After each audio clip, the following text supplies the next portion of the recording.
Welcome, everybody, back to the Friar Talk podcast and YouTube channel. For today's episode, we're not really going to be talking about the Padres, actually. In fact, we're going to be talking about baseball as a whole, and we're going to be talking about Rob Manfred and his decision to basically alter the baseball, turn it into what's called a pair of quote-unquote wet socks by a guy in the league. And also, we're going to talk about the inconsistencies of the baseball and just really all of the issues right now in the sport that is coming down to the actual ball that is being played with, which is an insane thing to think that this would be such an issue, especially when you have other leagues around the world that are operating on a much smaller financial scale and have baseballs that the players are way more happy to play with and they're consistent baseballs as well. So, Chase, what are your overall thoughts on what Rob Manfred and the MLB has done to the baseball? Well, I think all of us can agree that we're not a fan at all of what has been happening the last 2 years with the baseball. It came out this current offseason. It got leaked to journalists that the MLB were using two different baseballs last year.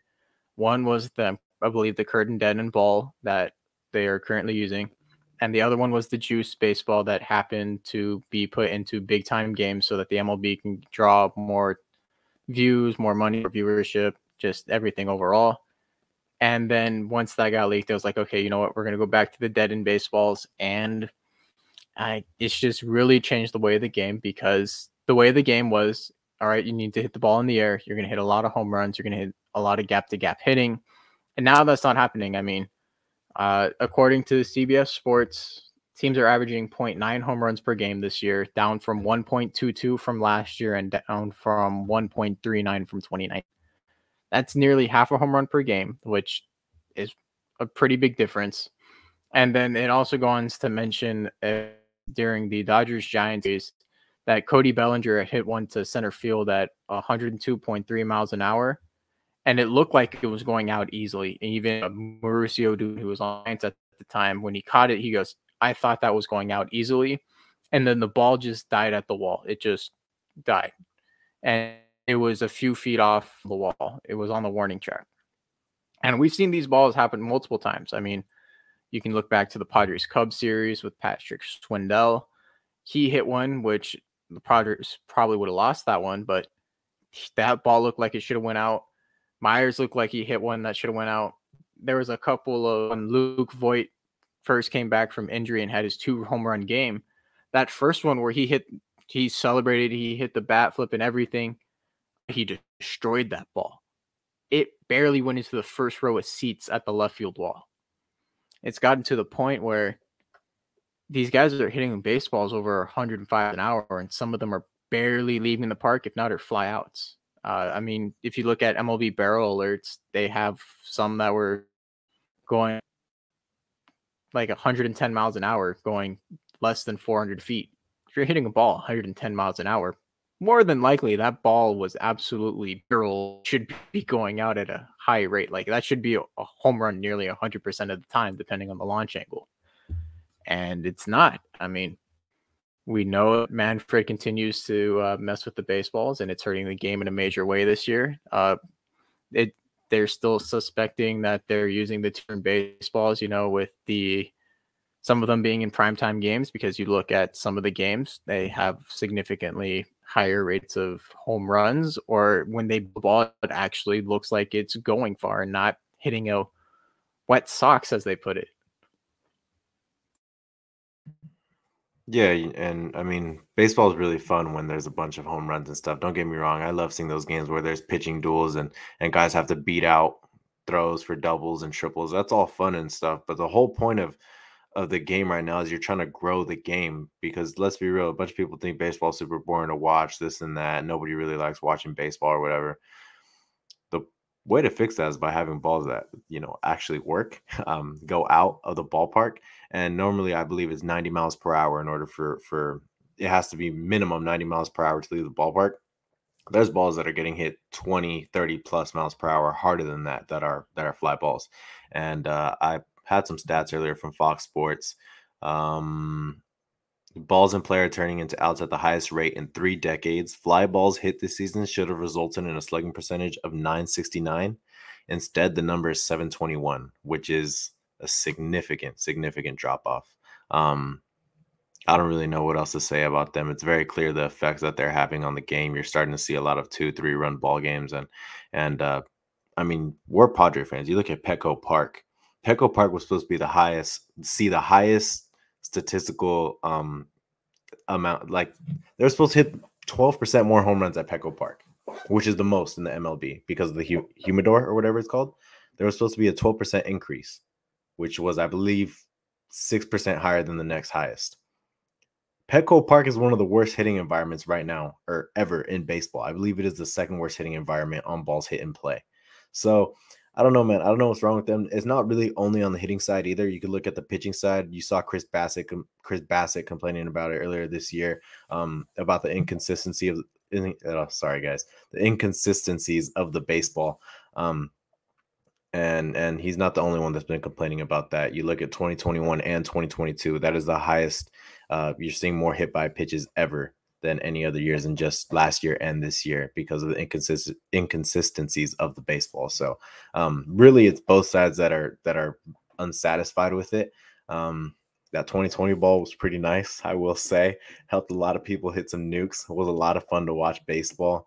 And of course, for us, normal baseball fans, it'll always be a lot of fun to watch baseball. But the whole point is to bring new baseball fans, new people to want to come to the ballpark, new Padre fans, new Dodger fans, whatever it is. And I cannot believe I just said Dodger fans. That is insane to think about. But they are a big market team, Yankee fans, whatever it is. But that is the whole point. The way you do it is by hitting nukes. You love pitching duels and all, but I don't know. That's just my opinion on it. Yeah, and I think all those points are super valid. I mean, you're looking across the league, and just from the eye test alone, somebody will smoke a ball, and it'll be like just a kind of a routine fly ball. And you're like, dude, that thing just got destroyed. Or you'll see these balls hang up in the air for a super long time, end up being flyouts. And Chase, I think you mentioned it, that last year it was basically leaked that they were using different baseballs for different games. The big one that comes out is prime time, the Yankees White Sox game, where they're just hitting home run after home run after home run, right? That's the big one I think that comes to mind to everyone. That was one of those games where that was the case because everyone was watching that game. So you look across the league, you see those issues. But one thing that's even been brought up now, and I will share a screen here real quick. This is basically in one game, and this isn't perfect, but basically this is one game. You have Joey Gallo here. You have Aaron Judge, I believe it is here. I can't tell. Stanton. Giancarlo. Stanton. Okay. So you got Stanton and Judge. These are hit. What is it? Let's see. These are hit 113 by Gallo, 112 by Stanton, both at 21-degree launch angle. Now, the one difference is that the spin of the baseball can affect it, to an extent. But these balls go in a completely different, basically like trajectory. And you'll see here, Sands is a no-doubter. Gallo kind of thinks it's a no-doubter off the swing, and he hits the wall. He doesn't even get out, and that's one of the shallowest parts of that stadium right there. What, 300-something feet? Like, these balls are over 100 feet different. 108-foot difference right there. So that's the question now. I mean, and I think was it Bassett, the one that said, like, we get a ball sometimes, and it's like, this ball sucks. Like, I don't know what's wrong with it. The most like simple thing, I don't know if it's the most simple, but one of the biggest parts of the game is the ball being consistent. And you hear players talk about it. You see it affecting the game. And we're just seeing Rob Manfred do this again. Like, we see him screw it up every time. I think this is the most, at least in my life, and, we're younger here, I think this is the most egregious thing any commissioner of a major sports league has done in my time. I don't know. Do you guys know of another to ruin the baseballs? Basically pulling Deflategate on yourself for your entire league. What are you doing? Like, what is the? I'm just baffled by how like just inept the MLB has become under Rob Manfred. So it's definitely really frustrating. But I don't know. Like, if anyone else can justify why this is such an issue, I mean, please let us know. But I don't know, Chase, Isaac, anything else you guys want to bring up on the inconsistency of the ball? Basically, all the issues that we've already talked about today. Yeah, So there's another tweet by the same account. Shout out Codified Baseball for this. He had another one. It was in the Mad Bum game against the Marlins, where Avisail Garcia hit a ball going 371 feet. Then Soler came up, I believe, 2 batters later, same inning, 2 batters apart. One was a home run, one was not. It was a dead ball at basically the warning track, and it died right there. But both balls had the same launch angle. Both balls had the same exit velocity. The only difference there, you could argue, is the spin of the ball. But realistically, both of them should have been obliterated. Both of them should have been home runs hit much further than they were. The one that Avisail Garcia hit maybe landed in the 3rd row of left field, and then Soler's died at the wall. Both of those should have been guaranteed home runs based on the baseballs of the past. And that's the way to make the game exciting. I mean, you would be rewarding hitters for barreling a baseball. And right now it feels like anyone who barrels a baseball and hits it too high in the air is just a guaranteed out. I mean, we should be promoting gap to gap hitting, but if you can't hit the gap hard enough, it's just going to lay in the air and get caught. And that's kind of what's been happening. There's been a very large power differential from last year to this year. The ball isn't flying anymore. There's a lot of lack of offense across the league. Like Isaac mentioned, the expected OPS for the fly balls this year were 968, and it was 721 is the actual OPS. That's a 200-point difference. That is incredible. That is being an incredible hitter, like top of the line, top 10 bat in the MLB, to being a below average hitter. I consider an average hitter in the MLB a 750 OPS. That is below average. And that is just from a 1-year difference. That's incredible to me that you can ruin the game of baseball that quick and try to not do anything about it. I mean, you got leaked that you were using 2 different baseballs last year. And you saw how much everyone enjoyed the juice baseballs. Yes, the pitchers complained a little bit, but they also complained that there's a lot of inconsistencies. Some balls are slicker than the others. They need something to grip the baseball. That, yes, spider tack was a problem, but they need something better than rosin, and you've done nothing to address that. You've seen players like you, Darvish, and the other Japanese pitchers bring the Japanese baseball over here and hear how much everyone has raved about how great this baseball feels. The grip feels great. The batters love it because it flies out. Everyone loves those styles of baseball. The baseball's a little bit tackier. It's better for grip. You don't need spider tack or rosin as much. There are little things you could have done to adjust the baseball to make it a wet pair of socks. And you've done nothing to do it. Nothing to compromise. I've always said you can go back to the juice baseballs, but you've had over a year and a half to develop some sort of substance that the pitchers can use to grip the baseball, if not change the baseball to be a little more tackier instead of slick.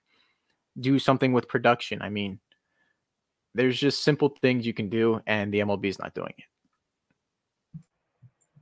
Yeah, a few more stats I found on ESPN. MLB teams averaged 4 runs per game in April, which is the lowest average for a month since 1981. The league-wide batting average of 231 was the lowest through April in MLB history. Offense is scoring the fewest runs per game in 4 decades, posting the worst OPS in more than 50 years, and hitting for the lowest batting average ever 1 month into the season. That was back in April, but I really don't think much offense has come since then, really, I would say.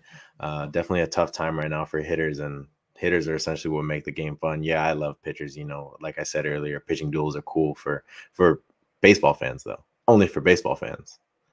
Any other, typical guy that's just tuning into a baseball game, or, the type of people, oh, let's go to a baseball game, but don't really know much about it. They want to see offense.